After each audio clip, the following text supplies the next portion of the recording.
Hello hi welcome नमस्ते, मेरा नाम ऋतिक और आज हम फिर से बात करने वाले हैं एक और इंटरेस्टिंग कंसेप्ट के ऊपर। तो ये वीडियो उन बच्चों के लिए मोस्ट इंपॉर्टेंट होने वाली है जिनका या तो बीए प्रोग्राम में फर्स्ट सेमेस्टर का एग्जाम होने वाला है या फिर जिनके पास सब्जेक्ट है बेसिक मैथमेटिक्स फॉर इकोनॉमिक्स। तो इस सीरीज में हम काफी सारे चैप्टर्स को कवर कर चुके हैं। लेसन नंबर 4 का कंसेप्ट भी खत्म हो चुका है।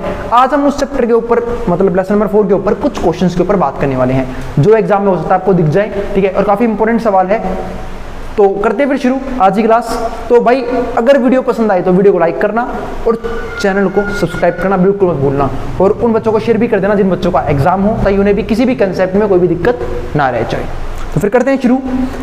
अब क्वेश्चन आपके सामने क्या लिखा हुआ है, a firm finds out that 30,000 units are sold. मतलब क्या कि 30,000 यूनिट जब बेची गई जब प्राइस क्या था 15 rupees, and 20,000 unit are sold when price is 20। तो सिंपल सी बात है, जब प्राइस बढ़ा तो क्वांटिटी डिमांडेड क्या होगी कम होगी, इसलिए ये 20,000 यूनिट हो गया किससे 30,000 यूनिट से। एज्यूमिंग दैट, हमें मान के चलना है relation between quantity demanded and the price is to be linear. जो हमें एज्यूम करके चलेंगे कि जो रिलेशन है किसमें डिमांड में और प्राइस में वो क्या है लीनियर है। Find the quantity demanded and the price, ठीक है, quantity demanded at the price is 30, जब प्राइस 30 हो। तो यहां से पहले दो काम करना होगा। पहले एक तो बनानी होगी भाई इक्वेशन, किसकी इक्वेशन, लीनियर इक्वेशन, वो भी किसकी, क्वांटिटी डिमांडेड और प्राइस की। आई बात समझ में? तो चलो पहले उसके ऊपर काम करते हैं। तो उससे पहले कुछ समझते हैं। देखो तो दो पॉइंट थे, दो पॉइंट कौन से, अगर एक सिंपल सी बात है क्वांटिटी बिकेंगी 30,000 अगर प्राइस क्या हो 15 हो तो, और क्वांटिटी डिमांड की जाएगी 20,000 अगर प्राइस 20 हो तो। इसमें क्या रखा है, लॉ ऑफ डिमांड। और लॉ ऑफ डिमांड में आपको याद होगा कि प्राइस और क्वांटिटी डिमांडेड में नेगेटिव रिलेशन होता है। इसका सिंपल सा मतलब क्या है कि अगर प्राइस कम होगा मैं ज्यादा क्वांटिटी डिमांड करूंगा, अगर प्राइस ज्यादा होगा मैं कम क्वांटिटी डिमांड करूंगा। क्योंकि सिंपल सी बात है, जैसे किसी चीज का प्राइस बढ़ जाता है हमारी परचेजिंग पावर क्या होती है, कम हो जाती है। जैसे सपोज को आपको एग्जांपल समझाता हूं। जैसे मान लो ये एक मार्कर है, मान लो 10 रुपए का मार्कर आता था और मेरे पास है 100 रुपए, महीने मेरे को 100 रुपए मिलते हैं मार्कर लेके आने के। तुम कितने मार्कर लेके आ पाऊंगा, 10 मार्कर, क्योंकि 10 रुपए के 100 रुपए में 10 मार्कर आएंगे। इतना तो कर ही सकते हो आप। अरे 100 को 10 से डिवाइड कर दो। और सिंपल सी बात है, अगर मान लो ये मार्कर अब 20 का हो गया तो मुझे क्या करना पड़ेगा, मैं अब 100 रुपए में सिर्फ 5 ही मार्कर ले पाऊंगा। क्यों? क्योंकि प्राइस के बढ़ने की वजह से मेरी परचेजिंग पावर क्या हो गई, कम हो गई। इसलिए प्राइस और क्वांटिटी डिमांडेड में नेगेटिव रिलेशन होता है। चलो आगे करते हैं।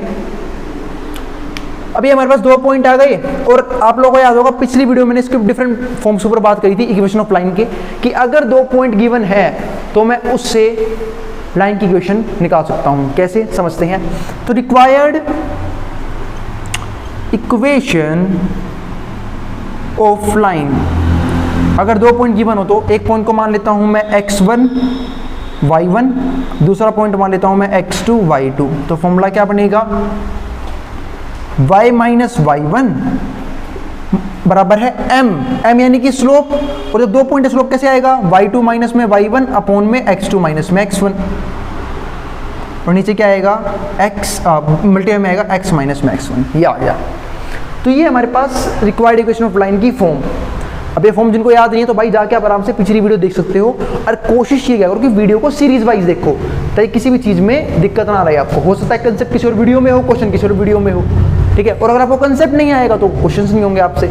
चलो फिर अब समझते हैं इसे आगे। तो मेरे पास दोनों पॉइंट है, ये है x1 y1, ये है x2 y2। तो y माइनस में y1 किसको मान लेता हूँ, इसको, तो y1 है 15, y माइनस में 15 बराबर है y2 माइनस y1। अब y2 कितना है 20, y1 है 15 अपॉन में x2 माइनस x1 कितना है 20,000, x1 कितना है 30,000, और यहाँ पे आएगा x माइनस x1 कितना है 30,000। तो ये आ गया हमारे पास।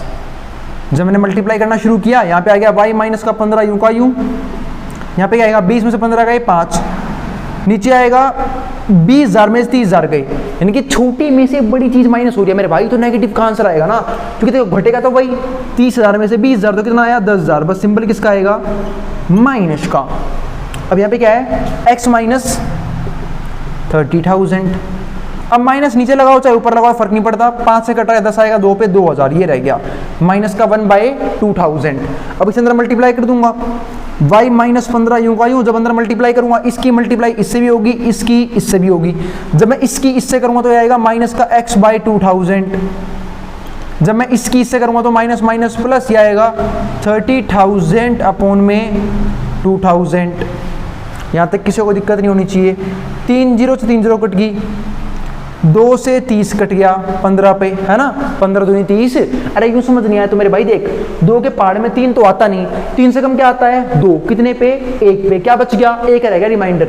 10 कितने पे आएगा 5 पे, बस 2 के पहाड़ में 30 आ गया 5 पे, 30 बोल रहा हूँ, 10 आ गया 5 पे, तो टोटल कितना है 15 पे आएगा, ठीक है, ये आ गया हमारे पास।